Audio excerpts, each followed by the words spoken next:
So we know he's listening and the reading comprehension is there. So we're excited because he's noticing things on his own. He's asking more questions.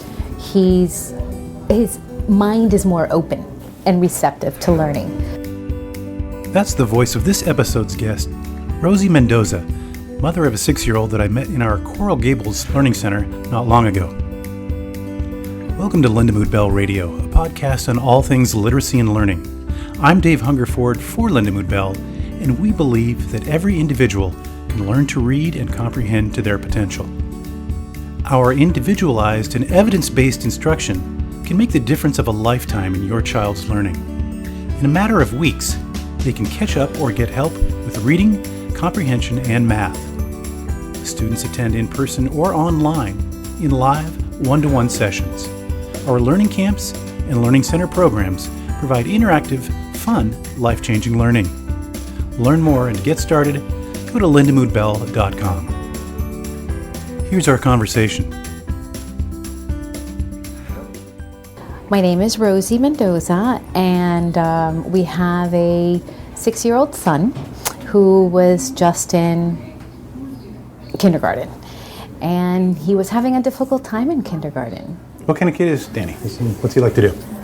Play. That's all he wants to do. He doesn't want to sit down and learn and read. He's got to get on it. He's 6 years old. Come on.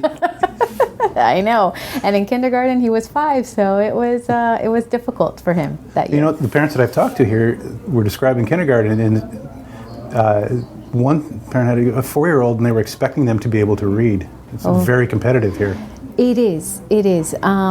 Preschool started already with the letters and the writing, and once we got to kindergarten, it was like take a running start. It wasn't even like let's learn your letters first. It was like, no, you should know them by now. Let's keep moving. I mean, he had to know 100 sight words by the end of the year, and unfortunately mine did not know the second packet. So we knew there was an issue. We talked to his teacher on several occasions, and she would tell us he has not picked up on the letters. He still doesn't know the letters, and it was towards the end of the year. So we knew that there was an issue, and it wasn't based on our part that we hadn't provided him with the help that he needed during the year. It was just he just didn't get it. So we were at kindergarten, and they were expecting you to have had him up to speed. Right. Is Danny an only child, or does he have siblings? He's an only child. So did you notice any, other than the teachers telling you, did you notice anything at home that he was struggling with? Yeah? Yes. I mean, homework, we had to do a whole packet of homework for the whole week. I mean, it was at least 2 to 3 pages a night. So it's significant for a little kid that is struggling. And homework would take over an hour. And sometimes we would just ignore it until the weekend, and then on Sunday it became a marathon. And it was a battle to get him to sit down and do the work. And what we noticed is that reading is very important, because even in math problems, they have reading, they have words, they have letters, so reading is an important part of the education.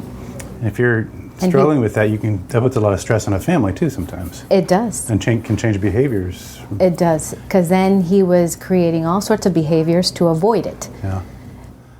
Was he the kind of kid that understood things if you told it to him or read it to him? Was his comprehension good? His comprehension was great. He loved to be read to. He just didn't want to read it himself. So how did you find out about Lindamood-Bell? Through a little bit of research. We also went through once we knew that he was struggling in school, we were looking to get some additional help via the school system. And here in South Florida, it's a 504 plan. It's in the public schools. Public schools, correct. So we went and got an evaluation. And one of the recommendations in that evaluation for him was to do an intense tutoring at Lindamood, one of them being Lindamood. So the school actually mentioned it by name? Actually, it was the therapist. The therapist? Yes. Right. And it was a private therapist. It was not a school therapist. And it was a recommendation to have him come to Lindamood. And she had high expectations that they would be able to help him understand the letters, be able to visualize the letters, blend the sounds, and eventually learn his sight words and read. So what was your reaction when you did the research into Lindamood-Bell? What did you find out? Well, I found out that it had been around for many years. I had never heard of it before she mentioned it, but once I was aware of it, it became more apparent. And if I mentioned it at school, if I mentioned it with his doctor, they were all very receptive to it. And they had heard of it, maybe? They had heard of it before, that it is an intensive program, but it gets the child where they need to be. And so you made the call at some point. What happened next? Exactly. So we made the call. We had a conversation with Nicole, and she was great. She was fantastic.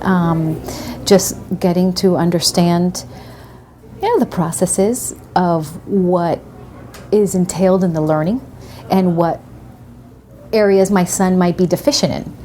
So it was an education for me that reading isn't so easy, isn't so simple, just to pick it up and go. Yeah. So we set up the appointment for him to get his evaluation, and once we got the evaluation, we knew that we wanted to do it over the summer. How do you like that evaluation? It was extensive.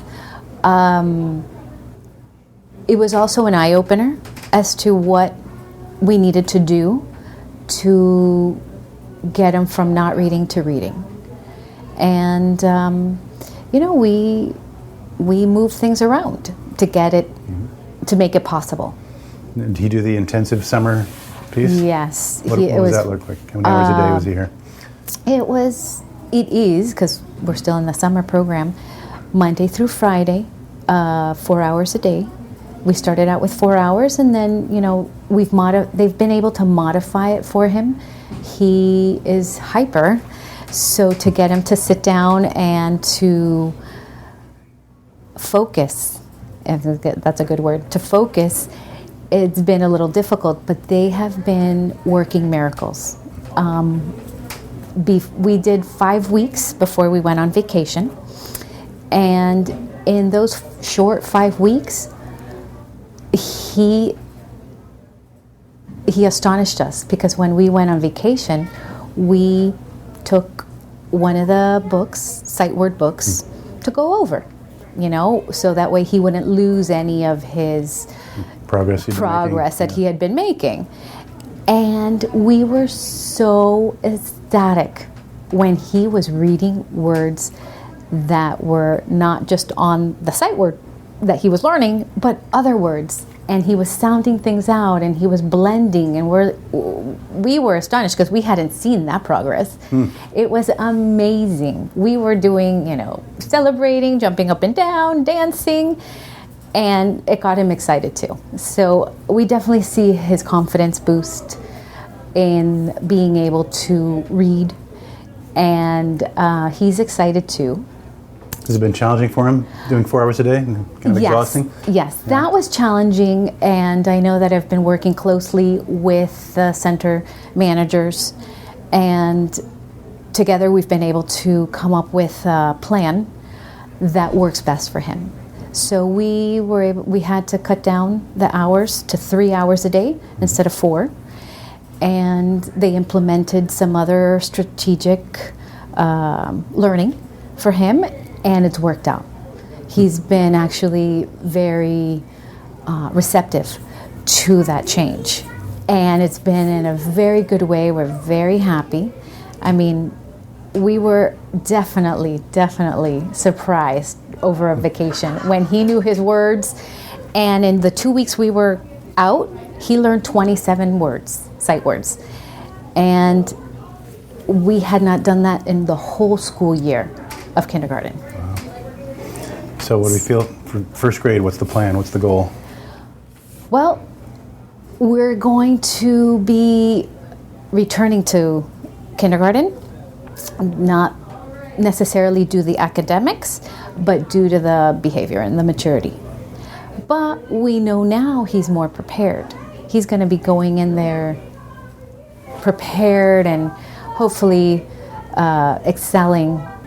Overall, we came here with this child that was struggling, didn't know his alphabet, even though he had finished kindergarten, did not know all the letters, didn't know the sounds of the letters. And in the short time we've been here, he's still not through the whole program. He's reading. And he's able to blend the words and knows different rules for his sounds. So we're very, very excited. Have you seen any change in his behavior at all from that at home? Or does he read at home? Yes, he is more receptive now to reading the easy reader books with us, and he still loves to be read to, but his awareness of words surprises us too. He's more aware of the words that we're using, so he'll stop us in mid-conversation and ask us, what does that mean? So we know he's listening and the reading comprehension is there. So we're excited because he's noticing things on his own. He's asking more questions. His mind is more open and receptive to learning. So it's just beyond learning his letters and sounds. I think he has this real growth for learning now that we weren't there before. So that has been a big progress. I want to thank Rosie for sharing her story, and thank you for listening. Check out our webpage, Lindamood-Bell.com. You can also follow us on Facebook, Instagram, and Twitter. We are Lindamood-Bell.